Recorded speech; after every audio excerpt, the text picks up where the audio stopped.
All right, we'll get started. So welcome back, everyone. In this session, we have a very exciting fireside chat about fintechs and the SME recovery. We have with us today the CEO of Prospa, Greg Moshal, who will take us on a deep dive into the role of fintech lenders in supporting the post-pandemic recovery of Australia's SME sector. We'll hear about the biggest lessons learnt throughout the pandemic, what surprised the most about customer behaviour during this time, and the impact that government measures like JobKeeper and the SME Guarantee Scheme had on these businesses. You'll get insights into the forces driving SME demand for capital and how the fintech sector has emerged from the pandemic stronger than ever. Moderating this session, we have Siobhan Casey from the Australian Computer Society. Siobhan is a passionate supporter of Australia's innovative ecosystem and is currently Director for Scale-Ups and Innovation Labs at the ACS, the Australian Computer Society, based in Sydney. Welcome, guys. Thank you. I think that's a good intro. If someone took a note of everything we're supposed to cover today and we don't, just hold us accountable. Look, it's 11:05. We've got literally 25 minutes. I would love to open up to the audience after we get going, so I'll try and be really quick, and I'm sure Greg will talk fast as well. So we're here to talk about getting back to business. If we just reflect on sort of the last 14 months, yesterday marked 14 months since the Prime Minister basically started to bring about changes to society, bringing in new measures in relation to COVID. 2 days after the 18th of March, we closed our borders to non-residents. 4 days later, we started to commence homeschooling. And 10 days later, Australia's COVID infections peaked at 464 cases a day. GDP fell by 0.3% in March. And by the end of March, JobKeeper and JobSeeker had been launched. Going to May 2020, nearly 900,000 people had lost their job, and 72% less income was reported by businesses. So, major mess. To kick off, how did Prospa and your team initially respond to the COVID issues? It's amazing to hear, Siobhan, just how you forget how quickly it all happened. I mean, it's 14 months ago. It feels like 14 years ago, but it's amazing how much can happen in a year.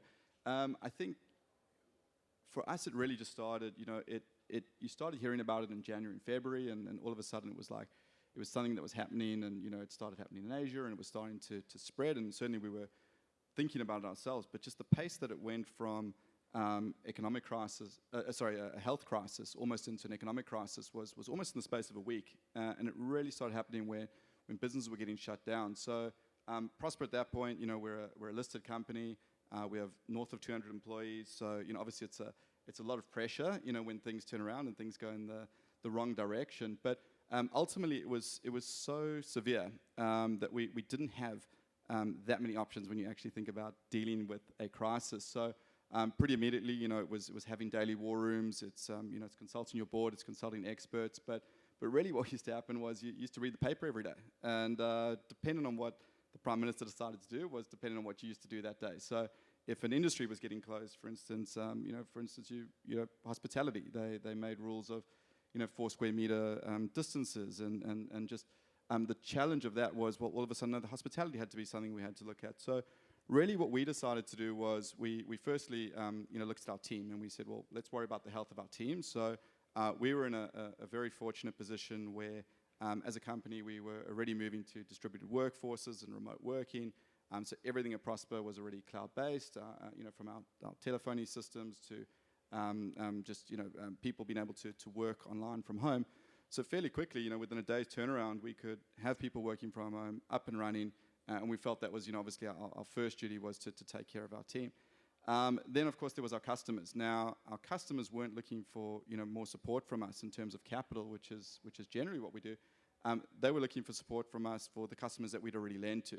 So pretty immediately, we had to change our business from someone who's supporting customers with growth to someone who was supporting them with giving them payment deferrals.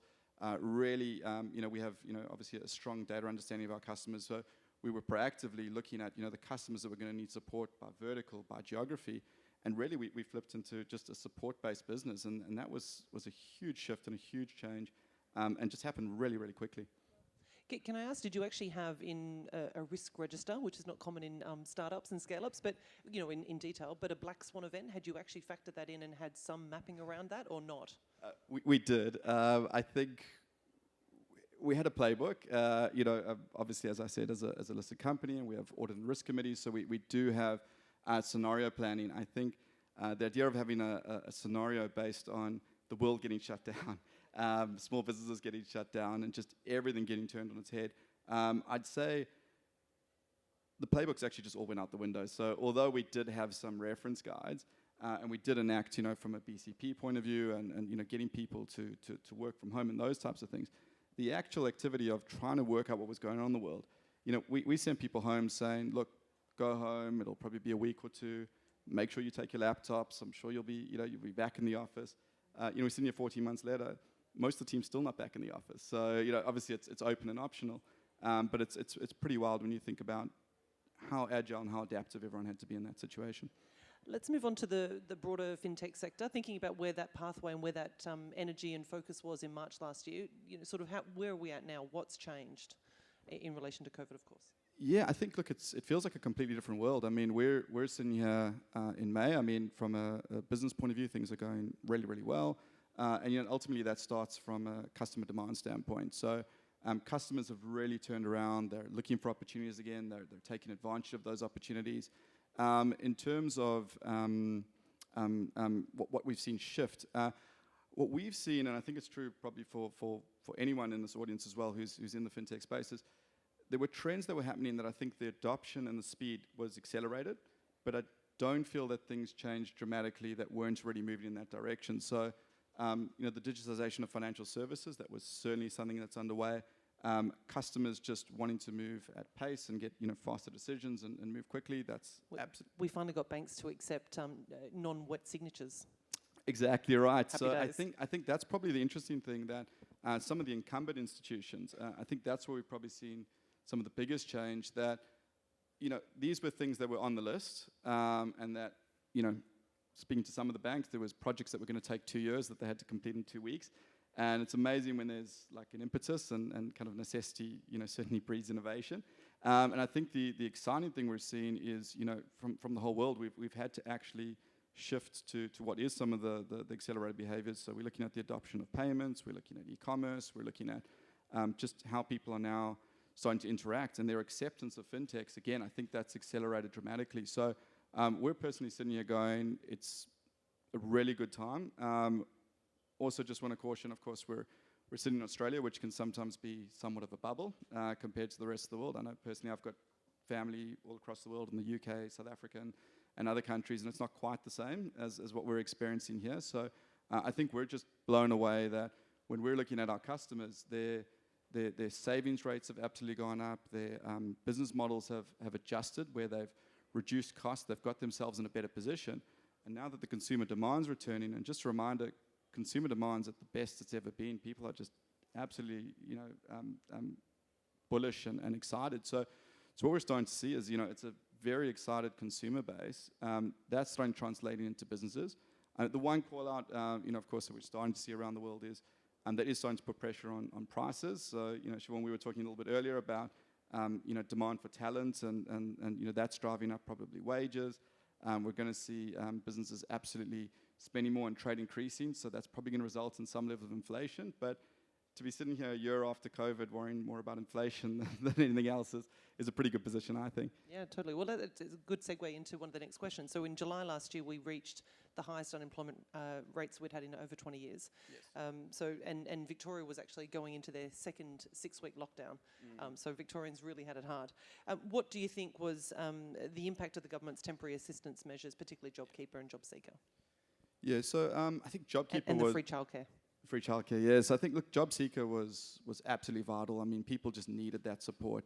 But I would say JobKeeper was really the activity that actually, in my mind, saved the economy. And we saw this with our customers. And you've got to remember, when you're a smaller business, and we talk about, we appeal to smaller businesses, but that's 97% of businesses. It's, you're talking about, 46% of GDP, almost 2/3 of employment.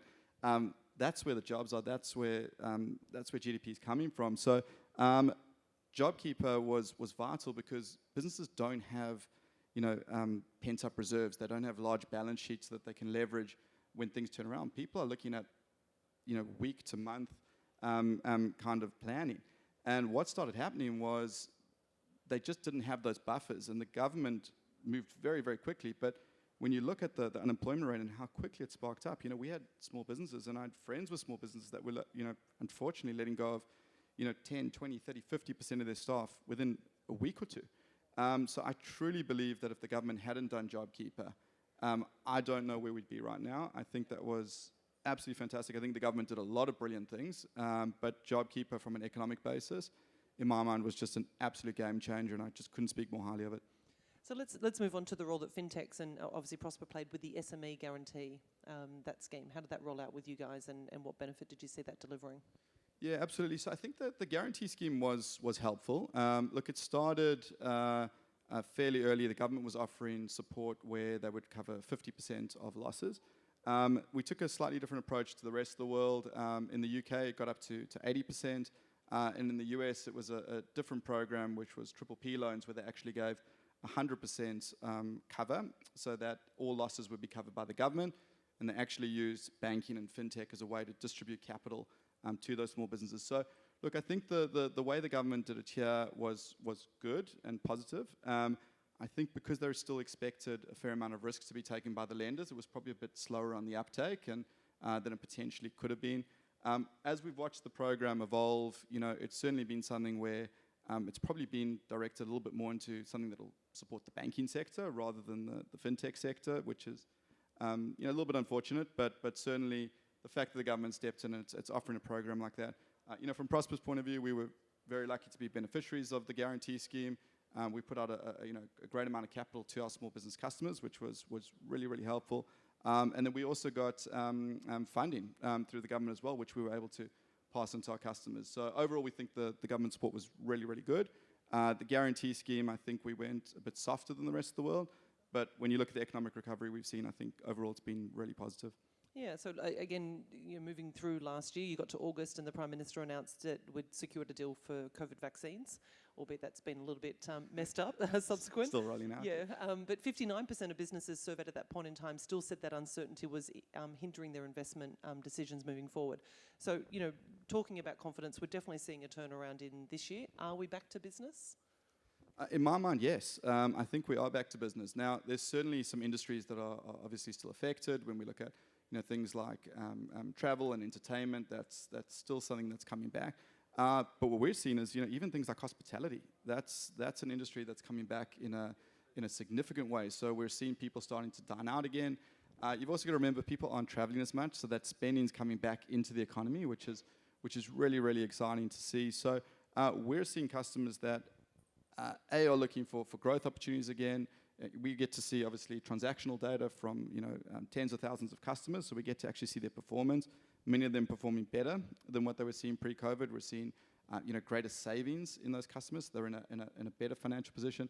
And there's also customers who've kind of evolved their business model that's continued. So when you look at even like, say, some of the butchers that we'd have as a customer who's now they're getting a lot more people who are eating at home, or things have actually evolved. I think one of the better signs of the economy returning is, we recently had a paintball customer that came to us.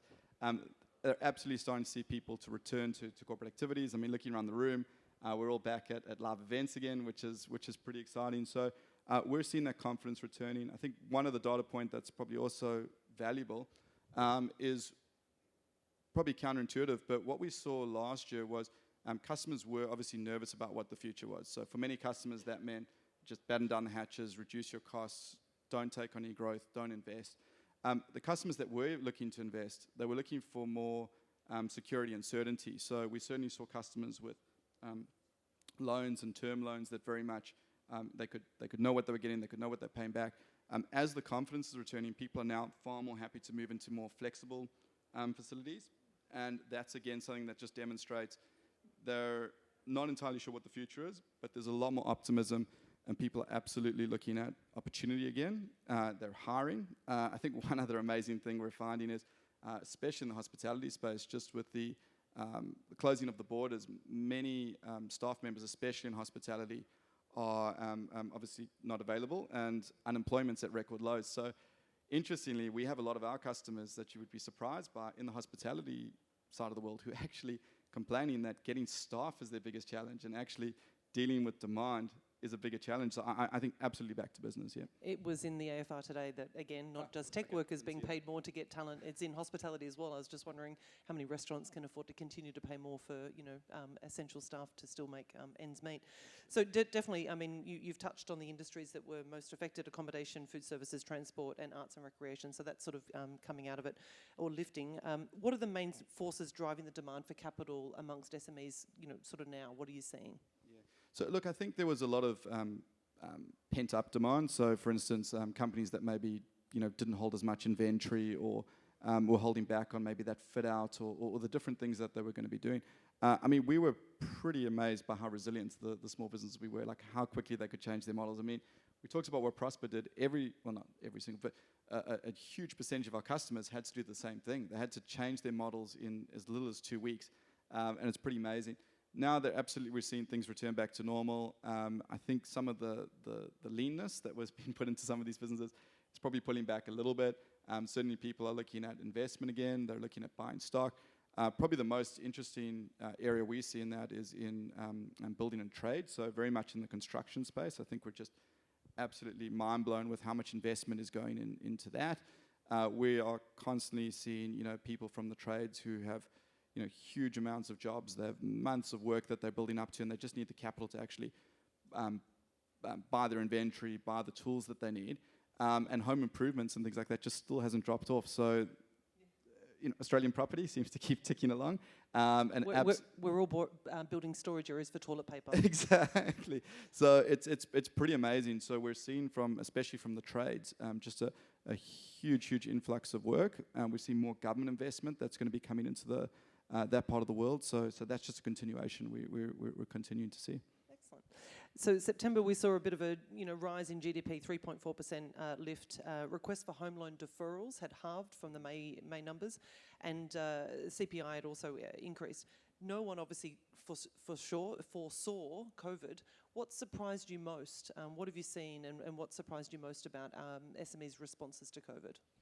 Yeah, I think the pace of change. So look, we talk a lot about being agile, and I'm sure everyone in the room talks about having an agile business. I think for me the thing that's more interesting is having an adaptive business. And what we saw from our small business customers is it gets talked a lot about in tech, like how quickly things can change and evolve. Pretty amazed how quickly businesses could evolve. We had companies that were manufacturing beer that was moving into sanitizers. That's how quickly those models were changing. The amount of customers we saw that flipped their hospitality business from a brick and mortar store into delivery. That was pretty amazing, and many of them have kept that up as an extra revenue stream. So I think the adaptiveness we saw from our small business customers, just how resilient they are, and it's just a reminder, this is their lives, so they will find ways to make this work. Absolutely, just the ingenuity and the examples we saw time and time again of people shifting their businesses, staff sticking with those businesses through the tougher times. I think that was my biggest surprise personally. Reminds me of the adage, the greatest risk to a great life is a good life. So when you're having good times, you don't often think about, thinking differently. How important is it for the government to taper off the remaining temporary support measures?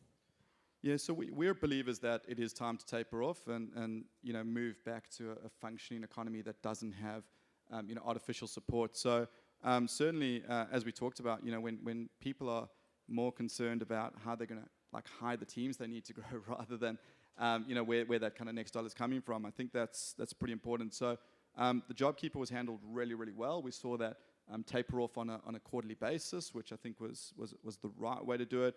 JobSeeker again has remained, they've increased the size of commitment, but they are tapering off the JobSeeker. So I'm personally of the belief that the economy is in a very good place. Consumer spending is going really, really well. Consumer credit's going really well. Businesses are returning to full strength. Now is a good time to start tapering off. I think it's the right moment. I think we've got a really strong budget, which was again an investment budget and a supportive budget.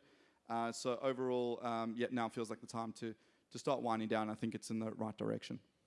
I'm going to hand over to the audience just shortly, but just one question before I do. technology's clearly been a strong enabler for all businesses, even those that wouldn't have considered themselves tech-driven. And I have reflected in the last 14 months, what would life have been like in the same pandemic 14 years ago, without smartphones, without the tech that we have? What are your thoughts on that? How do you think things would have played out? Yeah, we obviously had those conversations. It's not that long ago. We talk even 10 years ago, what the world would have looked like if this has happened. And I think people still would have had to go home, but industry would have shut down. And pandemics that we saw historically, like the Spanish flu, just the amount of people who passed away, and unfortunately the toll that it took, both from an economic and health standpoint, was just astronomical compared to what we were able to go through today. So I think the pace that we've been able to create a vaccine should not be underestimated. I remember when we were doing our modelling, and we looked at one of the BCG models, and we were saying, well, are we in the future, the fight, or the flattening? And what happened? Our future predictions, best case scenarios for a vaccine were coming out of 5 years, and that would have been the fastest ever that we'd built a vaccine, rolled it out. We're sitting here in May, and we're talking about why the government's not rolling out the vaccines fast enough, but it's been produced around the world. Many countries are at very high levels of vaccination.